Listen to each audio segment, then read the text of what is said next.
Corporation থেকে, আপনার lips and bounce 24টা property কলকাতায়, আমতলায় প্রাসাদের মতো অফিস, কতজন ঘর ছাড়া আছে দেখান না আমাকে। রাজনীতিতে কোনো ব্যবধানই স্থায়ী নয়, আর কোনো রাজত্বই চিরন্তন নয়।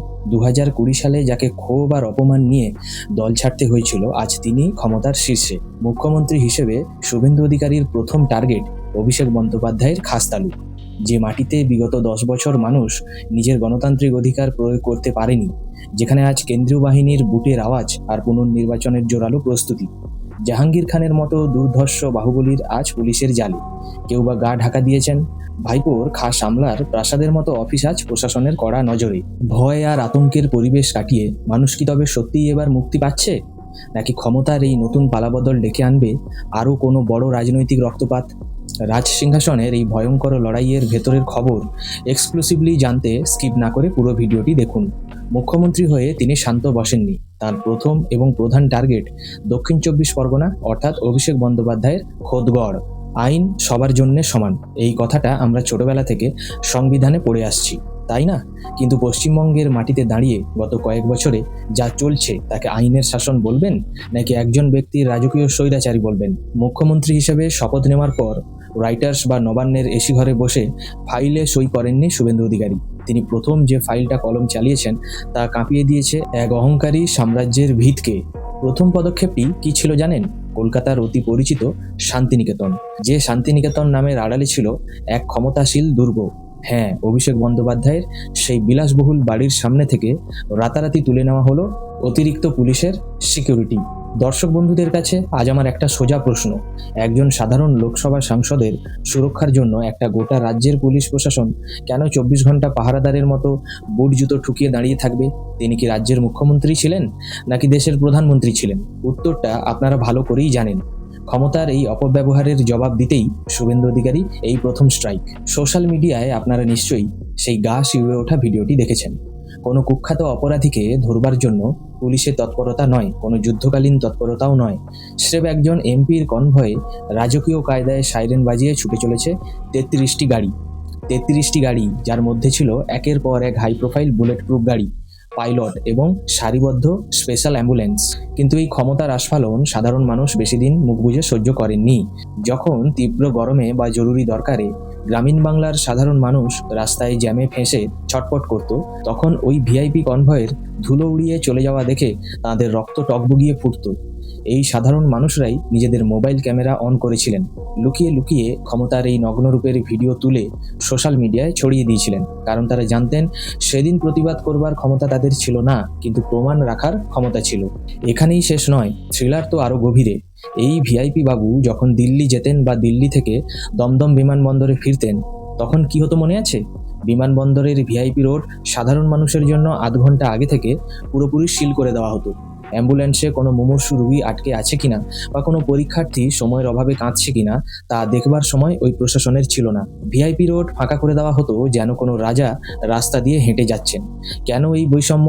আজ ভারতের দিকে তাকিয়ে দেখুন, কত রাজ্যসভার সাংসদ, কত লোকসভার প্রবীণ সাংসদ সাধারণ একটি গাড়ি নিয়ে, বড়জোর একটি পাইলট কার নিয়ে অনায়াসে মানুষের মাঝে ঘুরে বেড়াচ্ছেন। তারা তো সাধারণ মানুষের প্রতিনিধি, তাহলে মানুষ থেকে এত দূরত্ব কেন? আসলে সুরক্ষার নামে এটা কোনো নিরাপত্তা ছিল না, এটা ছিল সাধারণ মানুষকে ভয় দেখানোর এবং নিজের সুপ্রিমেসি জাহির করবার এক রাজনৈতিক নোংরা খেলা।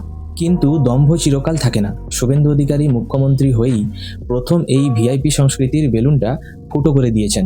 তার স্পষ্ট এবং কঠোর বার্তা, আইন অনুযায়ী একজন সাধারণ সাংসদ যতটুকু নিরাপত্তা পাওয়ার অধিকারী, ঠিক ততটুকুই দেওয়া হবে। বিন্দুমাত্র অতিরিক্ত খাতির, অতিরিক্ত তোষামত আর এই বাংলায় চলবে না। রাজকীয় কনভয়ের দিন শেষ, এবার থেকে জনতার মতোই রাস্তায় নামতে হবে। আচ্ছা বন্ধুরা, আপনাদের জেলাতেও কি এইরকম কোনো নেতার কনভয় দেখে আপনারা কখনো রাস্তায় আটকে পড়েছেন? সাধারণ মানুষের ট্যাক্সের টাকায় নেতাদের এই বিলাসবহুল নিরাপত্তার অবসান ঘটিয়ে শুভেন্দু অধিকারী কি সঠিক সিদ্ধান্ত নিলেন? আপনাদের কি মনে হয়? কমেন্ট বক্সে আপনাদের ক্ষোভ এবং মতামত অবশ্যই জানান, কারণ আজ আর ভয় পাওয়ার দিন নেই, আজ কথা বলবার দিন। মুখ্যমন্ত্রী হিসেবে দায়িত্ব নেবার পর শুভেন্দু অধিকারীর প্রথম পদক্ষেপটি কী ছিল জানেন? কলকাতার শান্তিনিকেতনের সামনে থেকে, অর্থাৎ অভিষেক বন্দ্যোপাধ্যায়ের বাড়ির সামনে থেকে অতিরিক্ত পুলিশ মোতায়েন প্রত্যাহার করে নেওয়া। দর্শক বন্ধুদের কাছে আমার একটা প্রশ্ন, একজন সাধারণ সংসদ সদস্যের নিরাপত্তার জন্যে কেন একটি রাজ্যের পুরো পুলিশ এবং প্রশাসনকে পাহারাদারে পরিণত করা হবে? সোশ্যাল মিডিয়ায় আপনারা নিশ্চয়ই সেই ভিডিওগুলোও দেখেছেন, যেখানে গুন্ডা বদমাশদের নয় বরং একজন এমপির কনভয়ে 33টি গাড়ি চলতে দেখা যেত। গ্রামীণ বাংলার সাধারণ মানুষ যারা প্রতিদিন রাস্তায় জ্যামে ফেঁসে থাকতেন, তারাই লুকিয়ে লুকিয়ে এই ক্ষমতার আস্ফালন ভিডিও তুলেছেন। ইতিহাস ঘাঁটলে দেখা যায় যুদ্ধ ছাড়াই নাকি কিছু সাম্রাজ্য জয় করা হয়েছিল, কিন্তু গণতান্ত্রিক দেশে ভোট না দিয়েই যদি কেউ লাখ লাখ ভোটে জিতে যায়, তবে আপনি কি বলবেন? 2024 সালের লোকসভা নির্বাচন, চারিদিকে ঢাকঢোল পিটিয়ে ঘোষণা করা হলো ডায়মন্ড হারবার থেকে রেকর্ড হারে, অর্থাৎ 7 লক্ষেরও বেশি ভোটে জিতেছেন অভিষেক বন্দ্যোপাধ্যায়। দিল্লির লটিয়েন্স মিডিয়া থেকে কলকাতার বুদ্ধিজীবী মহল সবাই তখন ধন্য ধন্য করছে, যেন এক অলৌকিক রাজনৈতিক জাদুঘরের জন্ম হয়েছে বাংলায়। কিন্তু একবার ঠান্ডা মাথায় নিজের বিবেককে প্রশ্ন করুন তো, ভারতবর্ষের মতো একটা বিশাল বৈচিত্র্যময় দেশে যেখানে মানুষের মতামতের এত অমিল, সেখানে কোনো এক বুথে কি 100% ভোট একজনের পক্ষে পড়া সম্ভব? যেখানে সাধারণ মানুষ শান্তিতে নিজের পছন্দে আঙুল টিপে ভোট দেয়, সেখানে কি সত্যি কোনো প্রার্থী 7 লক্ষ ভোটের বেশি ব্যবধানে জিততে পারবে? নাকি ওই পাহাড় প্রমাণ সংখ্যার পেছনে লুকিয়েছিল এক হাড় হিম করা অন্ধকার গল্প? আজ ডায়মন্ড হারবারের মাটিতে দাঁড়িয়ে বাংলার নতুন মুখ্যমন্ত্রী শুভেন্দু অধিকারী সেই অবিশ্বাস্য সংখ্যার বেলুনটাকে একটু সূঁচ ফুটিয়ে পাংচার করে দিলেন, ফাঁস করে দিলেন সেই সত্য যা এতদিন ক্ষমতার বুলেটের তলায় চেপে রাখা হয়েছিল। এই ডায়মন্ড হারবার লোকসভার অন্তর্গত একটি বিধানসভা কেন্দ্র, তার নাম হলো ফলতা। রাজনৈতিক মানচিত্রে এই ফলতা আসলে কোনো নির্বাচনী এলাকা ছিল না, এটি ছিল একটা অবরুদ্ধ খাঁচা। গত 10টি বছর ধরে এখানকার প্রাপ্তবয়স্ক, ভদ্র ও সাধারণ ভোটারদের কপালে কি জুটেছে জানেন? লোকসভা হোক বা বিধানসভা কিংবা পাড়ার পঞ্চায়েত নির্বাচন, সাধারণ মানুষকে বাইরে বেরোতে দেওয়া পর্যন্ত হয়নি। ভোটের দিন সকাল হওয়ার আগেই পাড়ার মোড়ে মোড়ে দাঁড়িয়ে যেত বাইক বাহিনী। ভোটারদের বাড়ি বাড়ি গিয়ে হুমকি দেওয়া হতো, বলা হতো তোমাদের কষ্ট করে রোদে দাঁড়িয়ে লাইনে দিতে হবে না, তোমাদের ভোট দেওয়া হয়ে গেছে। আর যারা একটু সাহস দেখিয়ে বুথের দিকে পা বাড়াতেন, তাদের জোড়াজুড়ি, মারধর আর চরম জুলুমবাজির শিকার হতে হতো। সিসিটিভি ক্যামেরাগুলোকে হয় ভেঙে ফেলা হতো, না হলে তার মুখ ঘুরিয়ে দেওয়া হতো দেওয়ালের দিকে, আর ভেতরে চলতো দেদার ছাপ্পা। পুনর্নির্বাচনের কোনো বালাই ছিল না, কারণ প্রশাসন তখন ছিল ওই ভাইপোর আজ্ঞাবহ দাস। কিন্তু অত্যাচার করে মানুষের কণ্ঠ সাময়িকভাবে রোধ করা যায়, চিরকালের জন্য নয়। শুভেন্দু অধিকারী ডায়মন্ড হারবারে পৌঁছানোর পর যে দৃশ্য দেখা গেল, তা কোনো থ্রিলার সিনেমার ক্লাইম্যাক্সের চেয়ে কম ছিল না। ডায়মন্ড হারবার আর ফলতার শত শত সাধারণ মানুষ, মায়েরা, বোনেরা মুখ্যমন্ত্রীর গাড়ি আটকে তাকে জড়িয়ে ধরে কেঁদে ফেলছেন। 10 বছর জমে থাকা বুকের ভেতরের পাথরটা যেন গলে জল হয়ে বেরিয়ে এলো। তারা শুভেন্দু অধিকারীর হাত ধরে ডুকরে উঠে বললেন, দাদা, এই ভাইপো যতদিন এই গদিতে বসেছিল, ততদিন আমরা ইভিএম মেশিনের বোতামটা চোখেও দেখিনি। আমাদের গণতান্ত্রিক অধিকার ওরা লুট করে নিয়েছিল। মানুষের এই চোখের জলই ছিল সেই শক্তির উৎস, যা 2026-এ ক্ষমতার সমীকরণকে 180 ডিগ্রি ঘুরিয়ে দিয়েছে।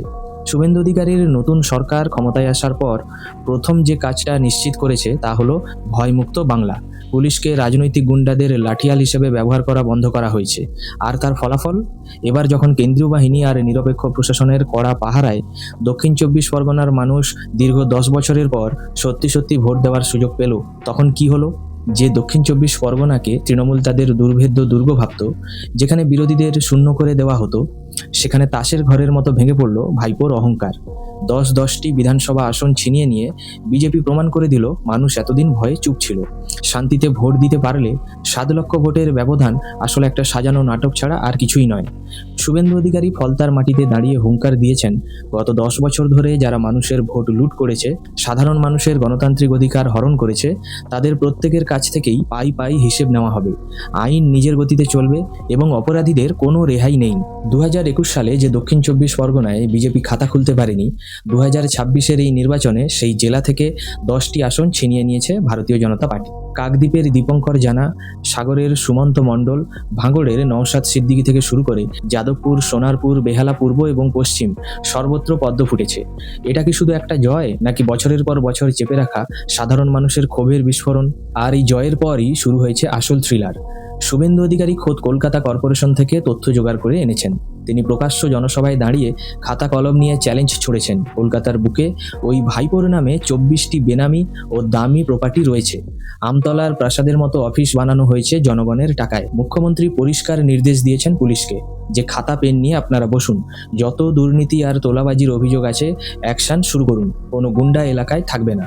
ফলতার তথাকথিত দাবাং নেতা জাহাঙ্গীর খান, যার নামে ভারতীয় মানবাধিকার কমিশন 2021 সালের বিধানসভা নির্বাচন পরবর্তী হিংসার পর নটোরিয়াস ক্রিমিনাল বা কুখ্যাত অপরাধীর তকমা দিয়েছিল, সাধারণ মানুষের টোটো, অটো, হকারদের থেকে শুরু করে এমন কোনো জায়গা ছিল না যেখানে এই জাহাঙ্গীর বাহিনীর তোলাবাজি চলেনি। কিন্তু শুভেন্দু অধিকারীর হুঙ্কারে সেই জাহাঙ্গীর খান আজ কোথায়?